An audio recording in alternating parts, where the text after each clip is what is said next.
Si Taal, natake na si Taal kagabi. Natake ng tupak niya. Natulog siya dyan. Ang tagal talaga. Shhh! Natulog siya. Tapos nagulat ako. Nandito na, nakatulog. Higa na siya dito. Sumuka yan siya eh. Sumuka.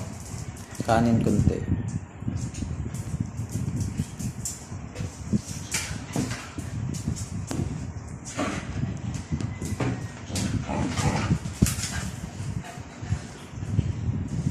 Ano ba yan? Si Chanel parang kasi